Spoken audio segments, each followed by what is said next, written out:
what's the deal, y'all, what's the deal, y'all, we're Trap News 10 and Trap News Network, back in the same, like cracking the same here at 10 and Trap News Network.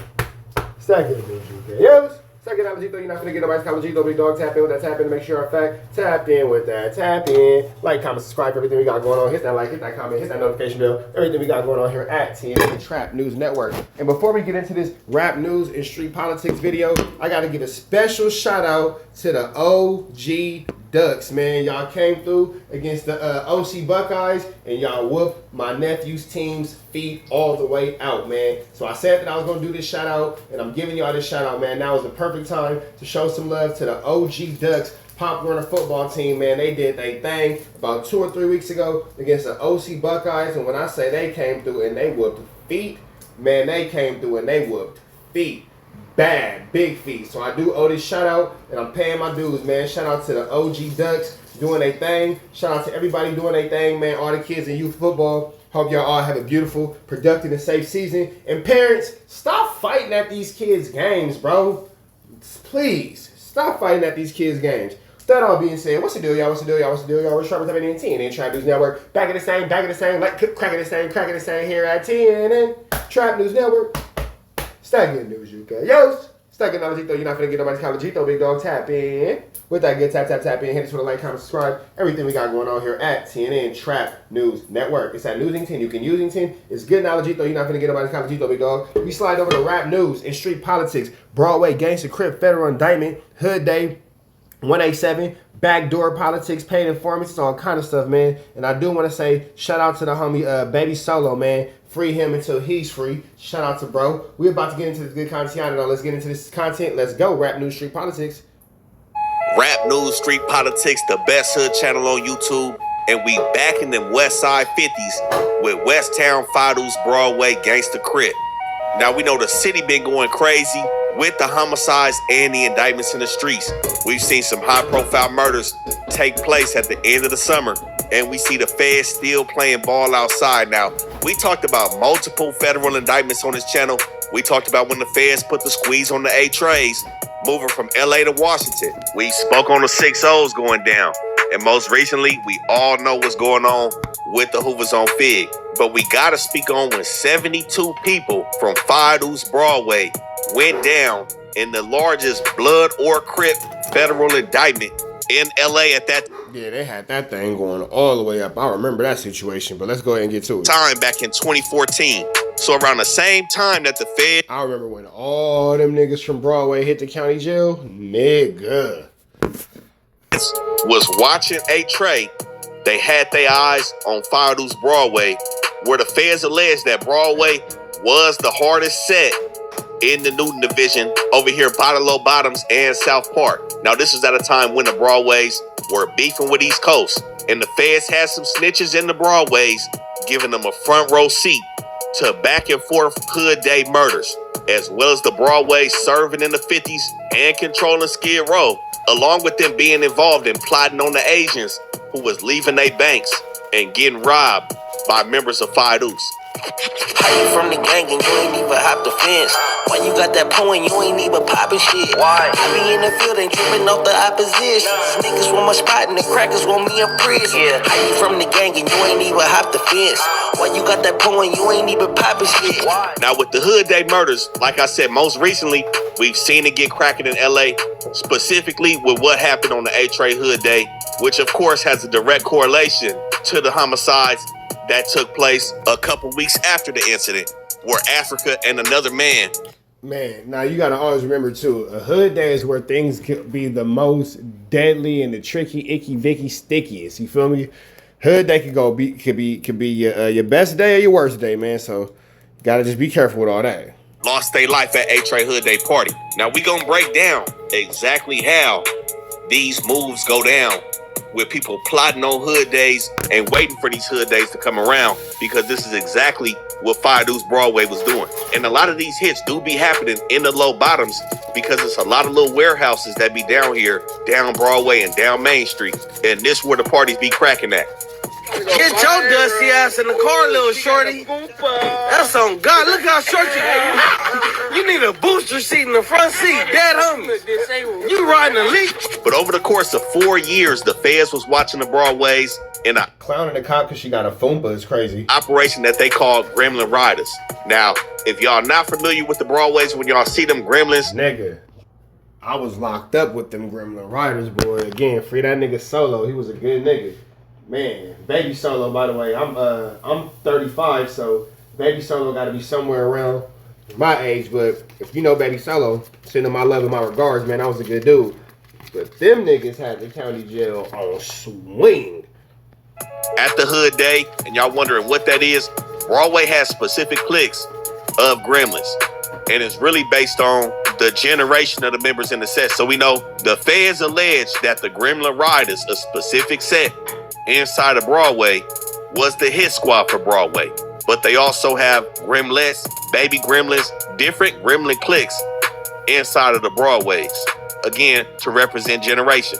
But the top name people hear about when talking about Operation Gremlin Rider is Tiny Ainge. Now we're going to speak on Tiny Ainge, but we're going to speak on how he was sliding and plotting on Hood Day murders, as well as how he backed out of trial on day 7 and somewhat left his homies out to dry while taking a plea deal and admitting guilt. Very similar to what Gunna did to Young Thug. And we see how that situation is playing out right now. And we're going to speak on the current status of Tiny Ainge in his set. But like I said, with 72 people going down on this indictment, it was said that Fido's Crip had about 200 to 300 members all together in the 50s. This indictment swept up about 35% of Fido's Broadway whole hood. But we know it's multiple different Broadway sets in the city. 5 Deuce, 11 Deuce, and I heard a 10 Deuce. I'm bailing on the block, I'm ducking punk ass cops. I'm really in the field, I'm trying to get me a knot. I've been thugging since a youngin', I've been walking these blocks. Spent some long nights thugging, sending bitches that toting blocks. The police hot, they're trying to get us for old Scott, but I ain't going. I'm in the shootouts, I'm driving foreigns, I'm switching lanes. Pray to God that I don't catch a case with niggas lame. Sweeter than some lemonade. Now, what we see with Broadway, with that many people going down in their hood, we don't see much of an online presence in the West Town 50s. Now, in the indictment, we did see dudes like Woody pressing their homies about being online and being on Instagram and doing vlogs and shit on YouTube. So a lot of what you may see is from 11 Deuce. But 5 Deuce... Oh, yeah, so somebody do got some sense over there. Like, hey. What we're not doing is putting all this on the internet. Let's go ahead and stop that flammery. Is still extremely active. But the key thing about Broadway right now is their political stance. A lot has changed for Broadway between the time period that this indictment took place to now.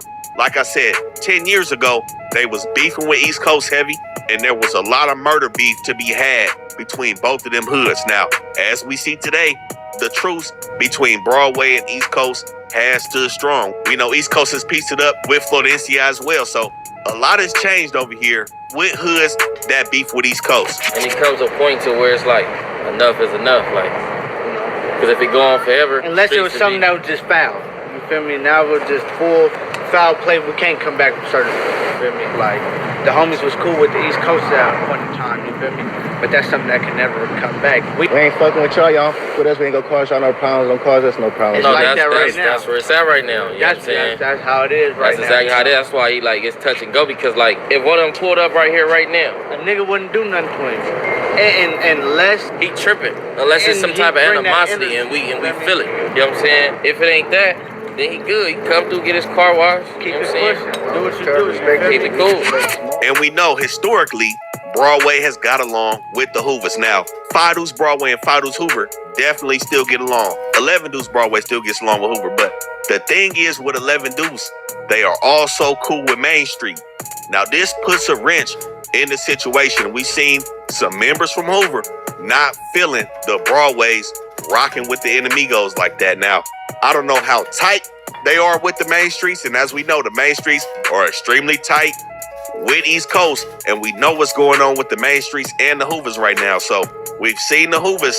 Yeah, Main Street and the Hoovers got a icky, Mickey, tricky, Vicky, sticky situation going on right now. The ickiest, Mickiest, trickiest of the Vickiest. Kind of sends Super stickiest. subliminal shots at the Broadways, telling them not to come over into their set with that gangster shit since they want to kick it with the Enemigos. So I don't know how universal that is between the Hoovers, and if that's specifically with 11 Deuce, since they do border the 9A main streets. But I do know all is good in the 50s. See them on West Home. I swear to God, they just literally was making videos and they put me in their video with Bleak Blowers. The police caught them. Broadway niggas in the set. Get off the set. Free the Broadways, cuz. Free the Broadways, man. But the main beefs that still remain with the Broadways is, of course, the Denver Lanes.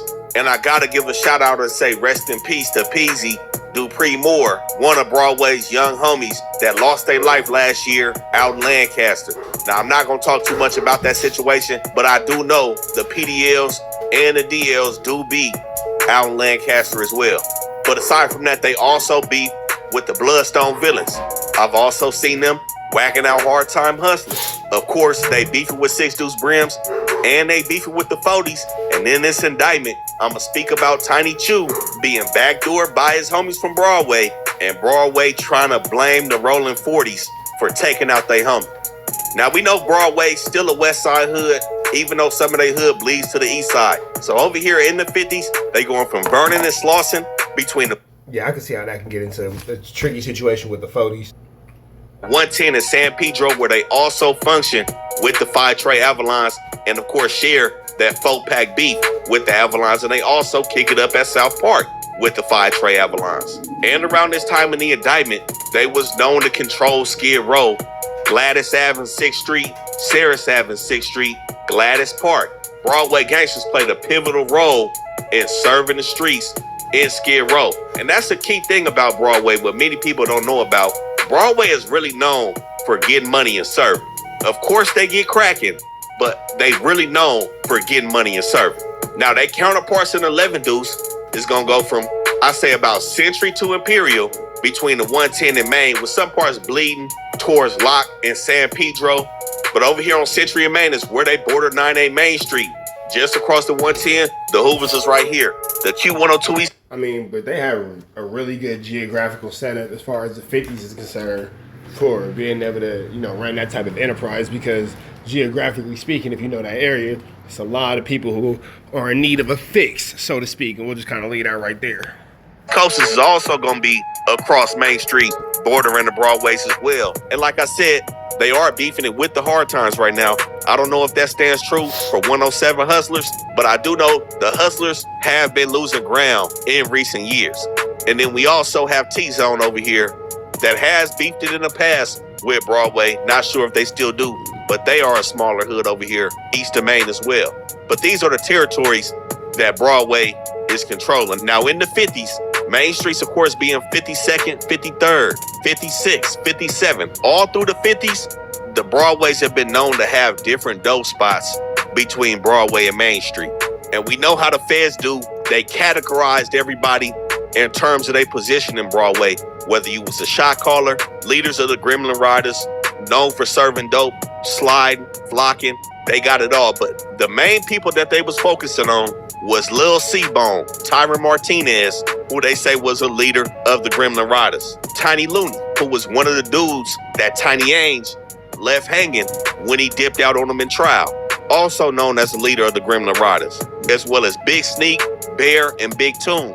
Now, overall, OG shot callers in the 50s, they focused on Woody, Big Rave, and Lil Rave. Lil Rave, Lord Kelly, was known to have what was called the White House, which was on 53rd between Broadway and Main.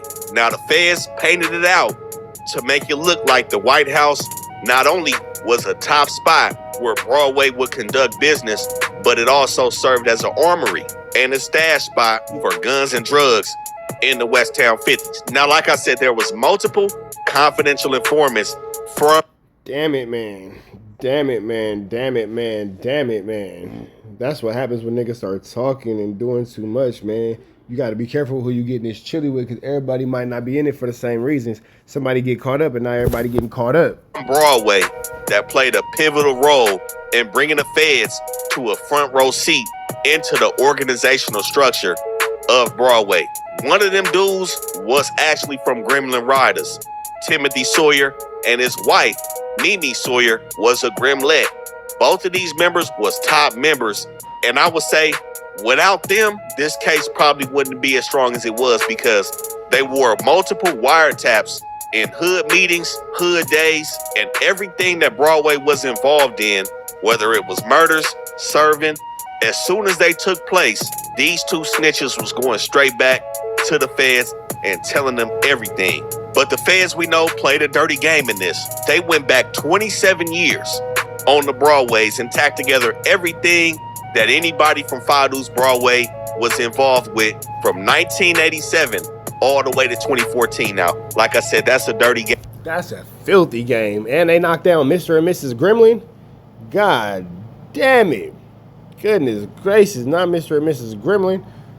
Hey, man, some of them dudes from the 80s probably weren't even still around when this investigation started up in 2011. But that didn't stop them from claiming 663 different overt acts or crimes against the Broadways that included murder, witness intimidation, robbery, and drug sales, all for the enrichment of Broadway Gangster Crip. And they watched Broadway move packs from LA to Minnesota, Nevada, Louisiana, Colorado, and Ohio. But with the investigation starting in 2011, we know what brings these people out: the guns and the murders. October 2011, hitman from Fadu's Broadway was killed on 56 in town. Now this is borderline Fadu's Trey Avalon hood, and hitman was a part of the Gremlin Riders. I can't charge you to the game if you saw that nigga name. And if you just a homie, then we gotta take a friendly fade. The devil be lurking before a mission, cause I done seen a homie transform into a gremlin on my. Before you get in this car, know alright with me. But I ain't even gotta state the obvious. And I shouldn't even have to tell you not to switch, nigga, cause all my niggas politic. Flam on top, nigga, my gang go up, nigga, my gang go next. Now, after this point, the streets was buzzing, and Broadway came to the conclusion that it was the Bloodstone villains that took Hitman out over here on 56 in town. And at this time, on October 30th, 2011, right after the murder of aka Woody, who served as a true leader over here in the 50s. Now, surrounding this murder, Woody was already sitting down in the feds. He had 2 prior federal convictions before Operation Gremlin Riders in 2014. But on a jailhouse This nigga was outside doing his whole big one. phone call, Michael Amos, aka White Mike, was caught on the phone talking about how Fadu's was ready for Woody to come home and take a leadership position to guide Fadu's in the right way. Woody accepted his role as a true leader, in which he was in the 50s, but he told White Mike that he did not want to be the face of the set to draw further attention to himself again. He was already sitting in the feds when Broadway was looking to lean on him for more structure and organization in the set. Now, at this same time, the feds were watching Lil C-Bone, who was the lead defendant on this case, and like they said, a leader of the Gremlin Riders. But what they informants was saying was that the Gremlin Riders was somewhat out of control, with dudes like Baby Ainge committing unsanctioned murders and really just not following the rules. This is what led to people looking for dudes like Woody to implement structure into the set. Once the bodies become uncontrollable, innocent people get hit, that bring the feds. But if y'all doing whatever y'all doing amongst each other, nobody cares. It's when innocent people start getting involved is when the problem hits. after Hitman was killed, the Broadways was looking to press play on the Bloodstone villains. And January 2nd, 2012, everything boiled over. That involved 3 snitches who all played a role in a homicide. So confidential witness 16, who was a cooperating defendant of this case. Now, when I say cooperating defendant, this is somebody that went down in the indictment with the Broadways. YG Fly, aka Andre Williams. Now, this is somebody who played an interesting role in the Broadways. His whole family was from 40s, but he had 2 family members from Broadway and really wanted to be from Broadway because he was drawn to the money that they was getting off of serving in the 50s. So his cousins were Big Sneak, Anthony Woolley, and Fly, Christopher Burrell, both co-defendants in this indictment. And he went under his cousin Fly to be called YG Fly. Now, this is somebody who took the stand in trial against Tiny Ainge, Tiny Looney, and Big Toon. Now, those three went to trial together, and Wody went to a separate trial. Only 4 members out of 72 took it to trial, and YG Fly ended up taking a stand on everybody. Not only that, he snitched on Damn it, man. Golly. That's all bad. his cousins, and he pointed out leadership, Woody, Big Rave, and Bugs, as the ones that was running Broadway at the time. Now, the thing is, he took the stand and said he felt like an outcast. He didn't feel like he was a respected member of Broadway. He wasn't from Gremlin Riders, and since he wasn't known to slide or get cracking on enemies, he was only known for serving. He felt like Broadway treated him differently, in which they did. That's the crazy part. Other members of Broadway felt like he wasn't built for certain things like getting cracking, and he wasn't, which was fair to say. But he felt like favoritism was being shown to Gremlin Riders and not other members like him, which led to his jealousy and him not being respected in the set. Now, being a part of the indictment, he pled guilty to conspiracy. It's always bad when somebody start feeling like they not getting their just dues, or you owe me this, or I ain't getting that, and blah, blah, blah. When felons get involved, the feds get involved. Conspiracy to distribute crack cocaine and conspiracy to engage in racketeering. He was running multiple dope spots with his homies in the 50s, predominantly on 48th and 50th Street. He said Big Lee, amongst other members, was the one supplying him with his dope to run these spots. And he broke down how Broadway would use other females and other people to secure these apartments for them to trap out of so members wouldn't go down when the dope get kicked in. He also spoke on how the Broadways operated in downtown on Skid Row and how they would have to dress to fit in with the crackheads on Skid Row to not look out of place, to make sure all operations was running accordingly. This dude took the stand, told everything. Now, while he was hustling, he ended up getting into it with his cousin Fly because he wanted to make more independent money. He felt like he was always under the thumb of Fly from the beginning. Now, he said the Broadways considered him to be from 40s at first because all his family's from 40s. So instead of giving him a 2-man, they gave him a 3-man put on for 52 seconds to really test his heart. So he felt like he was behind the 8-ball from the beginning, so he says. But he falls out with his cousin But it sounded like you was just waiting on an excuse to double cross them niggas. Ends up trapping on 50th Street in his own spot, which takes us to January 2nd, 2012, a couple months down the line after the Bloodstone villains killed Hitman. So he said that he's running the spot, and Tiny Chew, aka Aaron Shaw, is in the spot as well.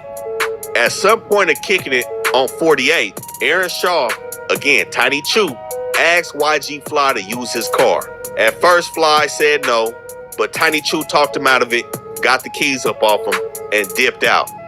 Now, when Tiny Chew comes back, he comes into the spot with F-Bone, aka Andre Griffin.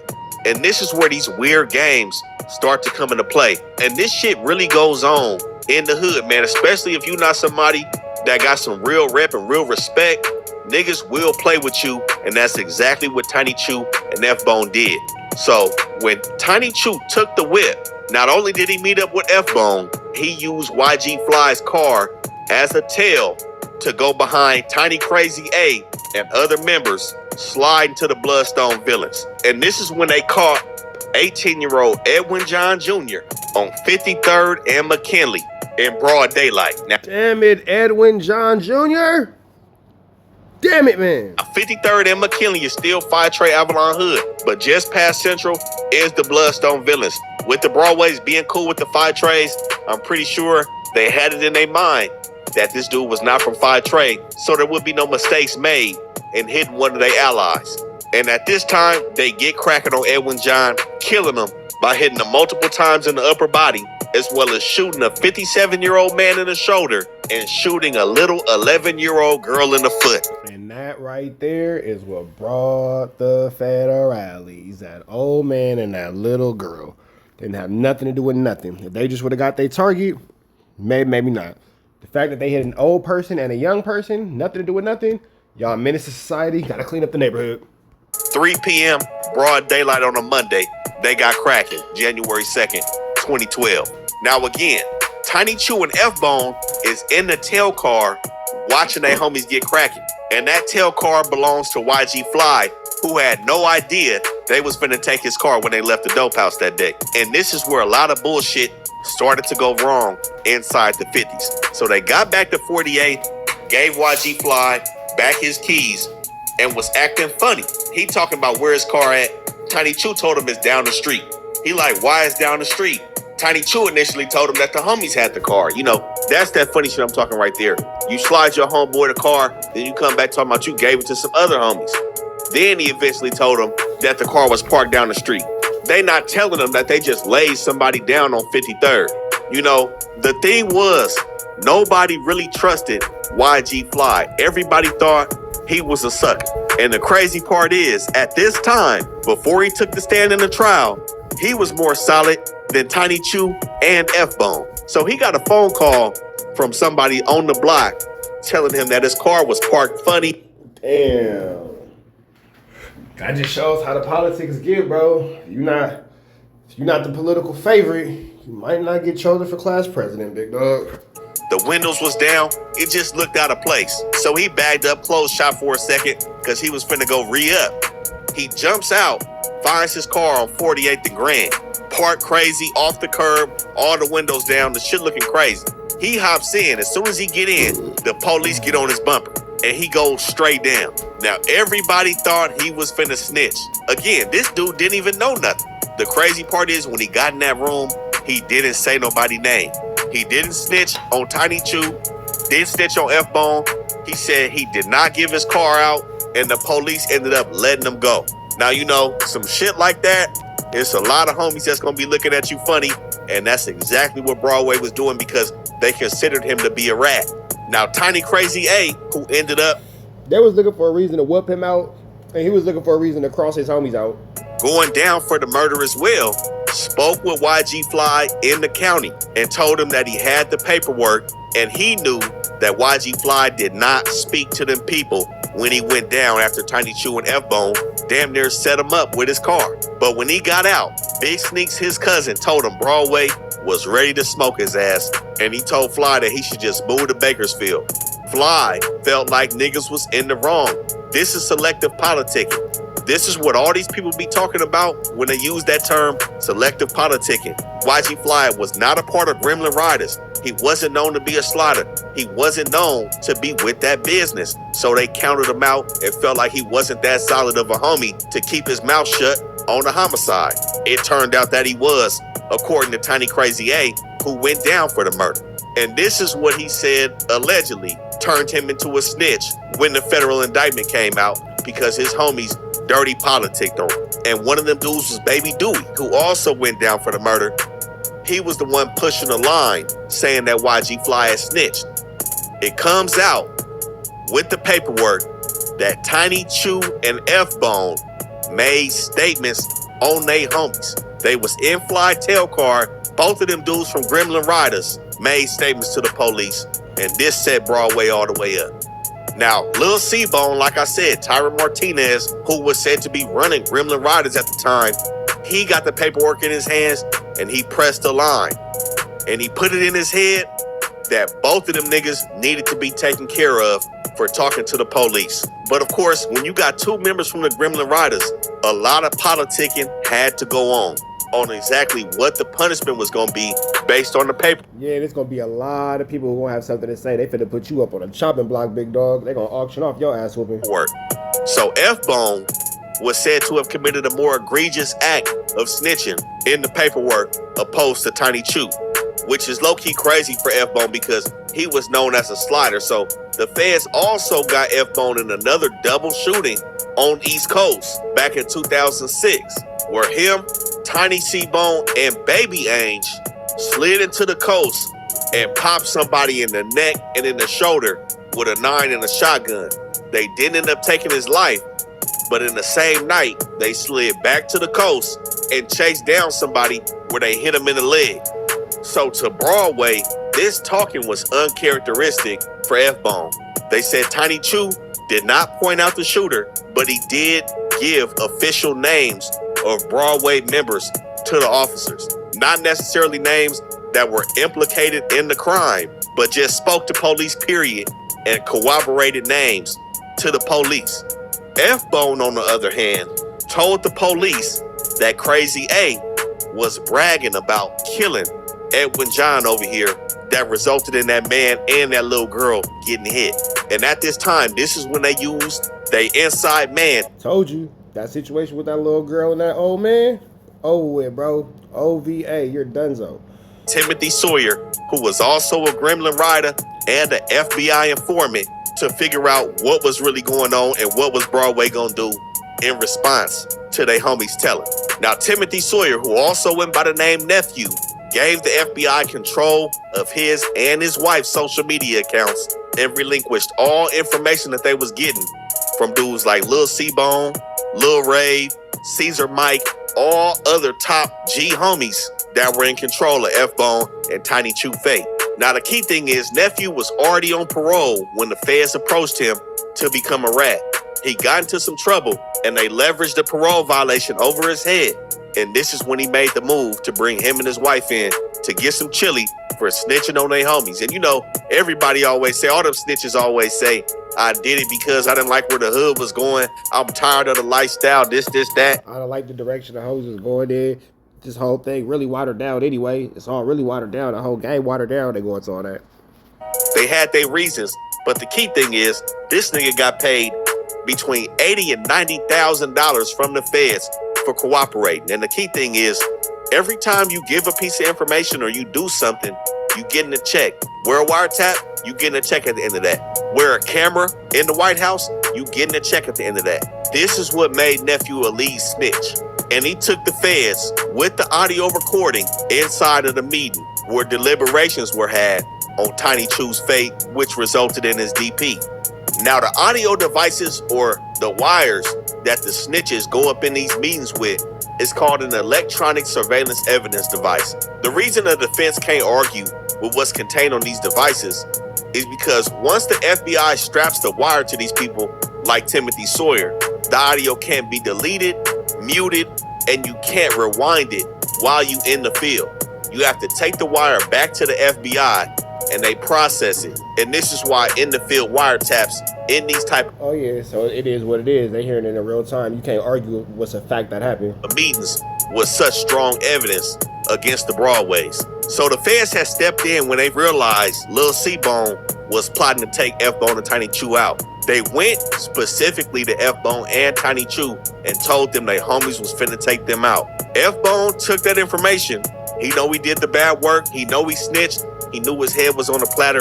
This nigga ran to Vegas. Tiny Chew, on the other hand, opted to stay in the set. He felt like whatever he said to the police wasn't enough to get him put off the hood, let alone being killed by his own homies for what he said. This is when he went to Caesar Mike and other OGs in Phi Deuce, and they came down with strictly a DP. Now, when Nephew got into the meeting with the recording, all the Gremlin Riders was there. Tiny Ainge was there, Lil C-Bone, and another unidentified male who wasn't labeled on the wiretap, but this dude was pressing for Tiny Chew to get a put off. Now, C-Bone had already expressed to Nephew and Deuce Pound that he wanted these two dudes gone, but in the DP, he was not saying too much, and he was letting the unidentified male kind of press the issue on getting Tiny Chew all the way out the hood. The unidentified male said, a violation is a violation. Regardless of how egregious the violation is, snitching has to be taken care of accordingly. No selective politicking. If F-Bone gotta go, Tiny Chew gotta go. And Baby Dice was brought up to be a snitch in this meeting as well. Now, Baby Dice, Travis Bryant, also went down in this indictment. But whoever this unidentified male was, Damn. Niggas catching strays. Like, wait, hey, well, hold on, we gonna bring everybody. What about bro over there? Now nigga looking like, damn, what the hell I do? I almost made it through the cracks. was pushing the line saying Baby Dice had paperwork as well. And he wasn't trying to give no passes. Now, with Nephew being there, he was trying to play the role of the mediator. Everybody wanted to know what the OG said. And again, like I said, Caesar Mike only said DP. He didn't say put off. But the key thing is the unidentified male had got on Tiny Chew telling him that he had got kicked out of South Park because the Phi Tre Avalons had heard he had paperwork. So he said he wasn't good with the Avalons, and he wanted to set the correct precedence with their allies in the Phi Deuce Hoovers and the Phi Tre Avalons to let them know that they're not breeding or harboring any snitches in they set. To me, it was a good argument. You got homies in your hood that got paperwork. Tiny Chu, of course, said he didn't get ran out of South Park. He said the Avalons was acting funny and he dipped. But either way, he had paperwork on his name. It should have resulted in a put-off, and it probably would have saved Tiny Chu's life at the end of the day. But they opted to have a DP, and Tiny Ainge, as well as a few other people, put the pause on Tiny Chu that day, serving him the DP for having paperwork in regards to the murder of Edwin John, which was get back on the Bloodstone villains. Now, there was a lot of scrutiny with Tiny Ainge being a part of this DP. He was said to have been a part of a DP on a dude named K Ways, where he took it too far, and K Ways ended up hitting his head on the curb and having either a stroke or a seizure, which fucked him up permanently. And this caused the... Yeah, now, that's always my question. What happens to the nigga that always doing too much in the DP, trying to take your head off, trying to kill you, is looking more like a put-off? What's his punishment for doing something like that? Snitch nephew to get into it with Tiny Ainge. And he also got into it with Big Toon. Again, both of these dudes was on trial together. This is bad that you getting into it with an informant. He gonna want to take your ass out. And nephew had already sold up Tiny Ainge to the feds before this DP of Tiny Chu happened. Now, the murder on the Bloodstone villains took place again, January 2nd, 2012. They didn't DP Tiny Chu until December 2012. Earlier that year is when Tiny Ainge and a few more of their homies started having them hood day murders with the East Coast. So after they got their get back on the villains, they having their hood day in May. Now, like I said, a lot of these hoods, including hoods like how the A-Tray Hoovers just got here recently, had they hood day parties in these warehouses in the low bottoms. That's where the Phi Deuce Broadways was having it, May 6th, 2012. It was up and everybody was having a good time. Everybody was in attendance, even YG Fly and all the other homies that had paperwork or were deemed to be snitches around that Edwin John murder. Everybody was there. So at this point, off 37, it said that one of the tunes, I'm pretty sure it was Infant Tune, not Tiny Tune, dips out of the party with his chick, LaToya Jones. And this was a female that stayed in the 50s, in the Broadways. It said they was looking for their car to lead a function, and Donovan Hoover, aka Infant Tune, who was 27 at the time, was drunk and seemingly didn't know where he parked. And when Infant Tune got to the corner of 37th and Broadway, multiple dudes walked up on him and banged on him and ended up shooting him 30 times, standing over him right outside of Phi Deuce Broadway hood. Yeah, that was extremely personal. Day party. And them dudes was said to have been sent by somebody named Crumb from East Coast Crip. And that Infant Tune was in East Coast hood a couple days prior to that, and some shit that went down, and East Coast was ordered to hit up this hood day party on the Phi Deuce Broadways. So with a homie being hit 30 times outside the hood day, you know what this gonna do to the hood. It's gonna send it all the way up. As soon as this went down, like I said, YG Fly was there. He said orders were, everybody got a report to 53rd that night. Now, he said he slid over to 53rd. He seen everybody hanging out and said he didn't want no part of it and went home. That goes into why niggas wasn't really respecting him and felt like he wasn't a reliable homie. You know what I'm saying? Not everybody in the set gotta pick up a gun or do this and that, but the main thing about the set is being there. Especially when your homie gets laid out outside the hood day, 30 shots, they stood over him. You know who did it. Yeah, especially if you know who did it. Yeah, that calls for immediate double backing. Being there is most important, you know what I'm saying? And YG Fly wanted no parts of that, but everybody ended up meeting up on 53rd and started to put it together, how to get on Six Pack and 5-9 East Coast. And this is when the feds say Tiny Looney, Tiny Ainge, Stutterbox, Baby Spike, Scooby, and Crook started to put this shit together to make sure Toon's murder didn't go without no get back. Especially with the fact that LaToya Jones, Infant Toon's girlfriend, was Crook's cousin. So everything was real close. So like I said, Toon was killed May 6, 2012 at 1:30 a.m. That same day at 11:45 a.m., it said that a green Suburban hit 59th, 59 East Coast Hood. It said that 2 dudes jumped out, with one of them dudes being Stutterbox, and it said that they started getting off on some people that was standing in front of a house over here on 59th. Now, witnesses, of course, matched up Stutterbox appearance, and they gave a partial license plate number where it came back that the Suburban was owned by Kevin Campbell, aka Scooby. Now, they did hit somebody over here on 59th. A man did get shot in the arm, but this did not satisfy Broadway. Stutterbox was said to be somebody that actually saw Infantoon's body laying in the street at the Hood Day party. Yeah, he wants a little bit more than an arm shot. He's probably gonna want retribution in blood, honestly. A couple hours prior, so tensions were at an all-time high. Somebody just getting hit in the arm and surviving was not gonna do. So Tiny Looney, aka Marquis Shaw, again, one of the dudes that was on trial with Tiny Ainge and Big Toon, was staying on 89th at the time, outside of the hood, and the feds alleged that he was one of the main drug suppliers of the Broadways, along with T-Dog, Big Sneak, Doughboy, Johnny Leggett, and of course, Lil C-Bone. But the key thing is, Tiny Looney already had a big name coming out the Broadways when he was involved in the 2003 murder of Louis Roaches. Now, he did go down for that murder and ended up getting it dropped down to a manslaughter where he served 7 years on it. And that's where it was said where the Broadways, Tiny Looney and his homies was in Hollywood at a club, got into it with Louis Roaches and his homies. And after the club, they slid up on him and aired his whole car out, killing Roaches right there on the scene. And Roaches wasn't confirmed to have been a member of any set beefing with Broadway. But after the shooting... Damn. Whew. Goodness gracious. I just feel like we need to take a breath for a second. It's just a lot. It's just... Sheesh, you got backdooring, you got Big Chili, you got Big Dope, you got territory disputes, you got allies turn enemies, enemies turn into allies. Whew. All right, let's get back to it. They got into a chase with the people and went down in the vehicle with the murder weapon and all. Somehow he got it dropped down to a manslaughter, and he's back on the streets, May 9th, 2012, in the car, being the driver of Tiny Ainge and his homies going to slide on 59 East Coast Hood Day.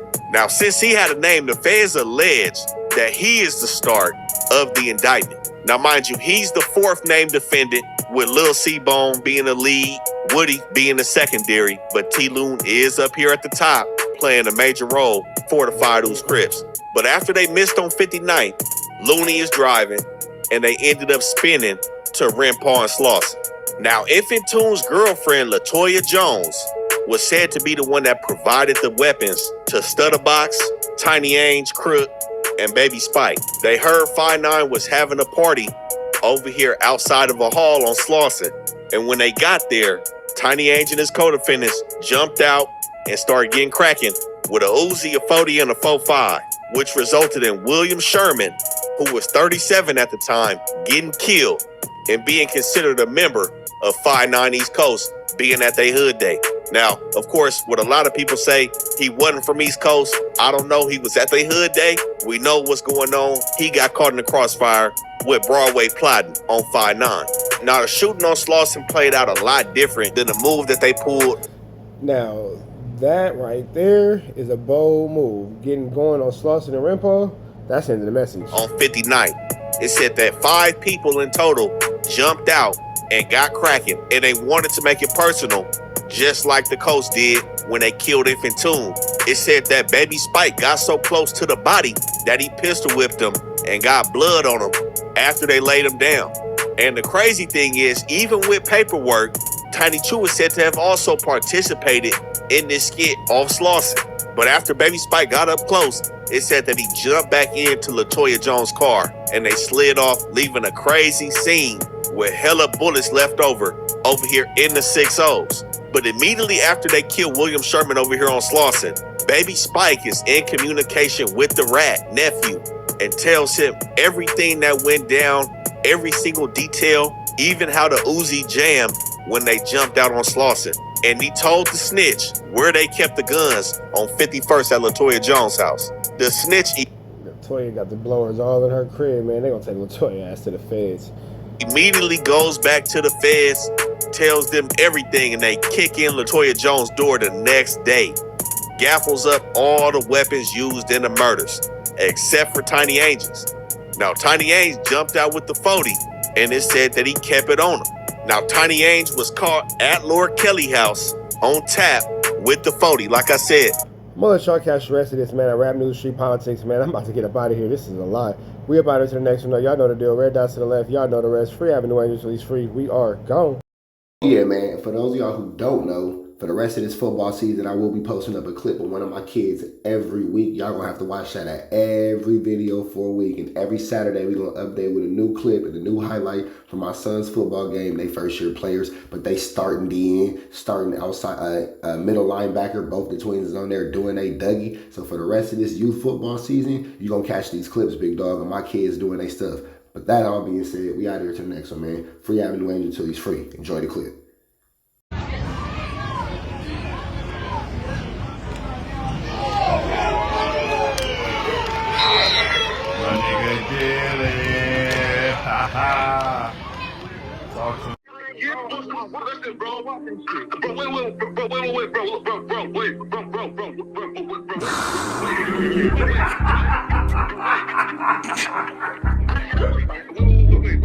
Sexy bands on my name.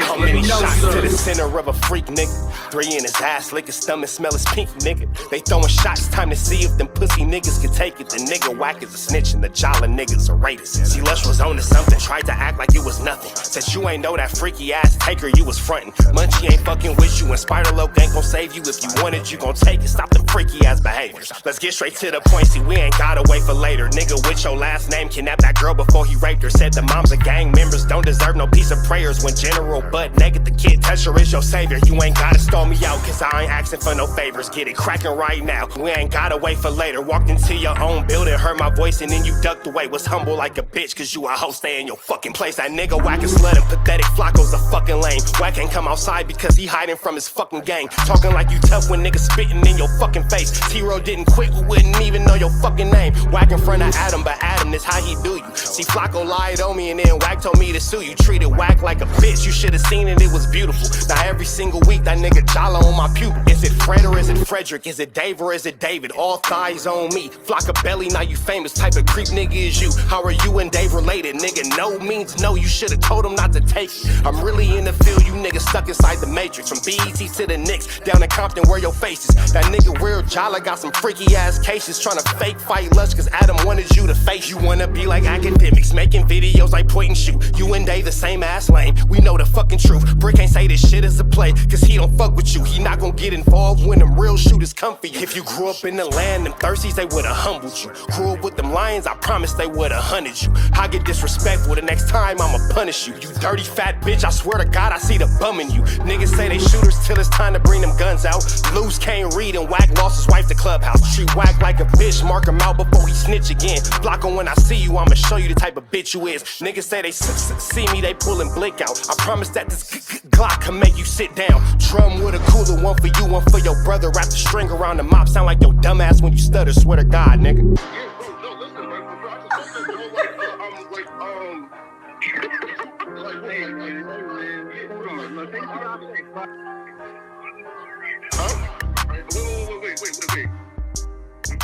Hear me out though, right? Wait, pause, wait, bro, wait. Again, wait though. Just right though, right? Wait though, right? I do want to